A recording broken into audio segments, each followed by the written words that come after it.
நாடாளுமன்ற தேர்தல் முடிவுகளுக்கு பின் ஆளும் கட்சியான பாஜக தனி பெரும்பான்மை கிடைக்காவிட்டாலும் கூட்டணி ஆதரவோடு மூன்றாவது முறையாக ஆட்சி அமைக்க உள்ளது. தேர்தல் முடிந்துவிட்டாலும் தேர்தல் முடிவுகள் சொல்லும் ஆழமான அரசியல் குறியீடுகள் ஏராளம். அந்த வகையில் குஜராத்தில் அனைவரின் பார்வையையும் தன் பக்கம் திருப்பிய தொகுதி பனஸ்கந்தா. அப்படி இந்த தொகுதியில் என்ன ஸ்பெஷல்? பனஸ்கந்தா தொகுதியில் போட்டியிட்ட கெனிபன் தாக்கூர் யார் என்பதை இந்த செய்தி தொகுப்பில் தெரிந்து கொள்வோம். கடந்த 2 மக்களவை தேர்தல்களிலும் குஜராத்தில் உள்ள 26 மக்களவை தொகுதிகளையும் பாஜக கைப்பற்றி வந்த நிலையில் மூன்றாவது முறையாக அது நடக்க விடாமல் 30,000க்கும் மேற்பட்ட வாக்கு வித்தியாசத்தில் காங்கிரஸ் வேட்பாளர் கெனிபன் தாக்கூர் பாஜக வேட்பாளர் ரேகாபென் சௌத்ரியை தோற்கடித்துள்ளார். மேலும் இந்த தேர்தல் வெற்றிக்காக அவர் 1 ரூபாய் கூட செலவு செய்யவில்லை என கூறியிருப்பது கூடுதல் சிறப்பு. கிரவுட் ஃபண்டிங் என சொல்லப்படும் மக்களிடமிருந்து திரட்டப்பட்ட நிதியை வைத்தே போட்டியிட்டு வென்று காட்டியுள்ளார். இது போன்ற செயல்பாடுகளால் ஊடக கவனமும்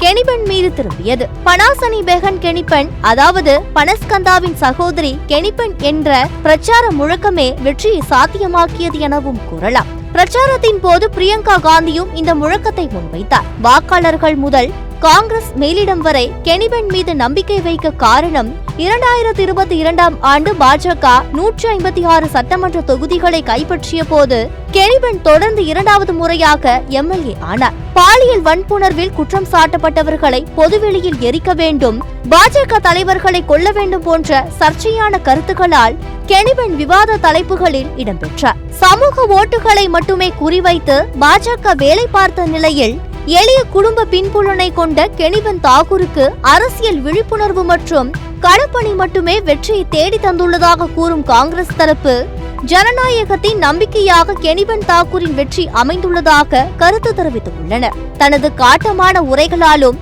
வித்தியாசமான கருத்துக்களாலும் கவனம் ஈர்க்கும் கெனிபன் குஜராத்தில் காங்கிரசுக்கு நம்பிக்கை நட்சத்திரமாக உருவெடுத்துள்ளார். குஜராத்தில் பாஜக தோல்வி அடைந்த ஒரு தொகுதியை பற்றி பேசும்போதெல்லாம் கெனிபன் தாக்கூரின் வெற்றி நின்று பேசும் என காங்கிரஸ் கட்சியினர் பெருமிதம் கொள்ள காரணமாக அமைந்துள்ளார் கெனிபன்.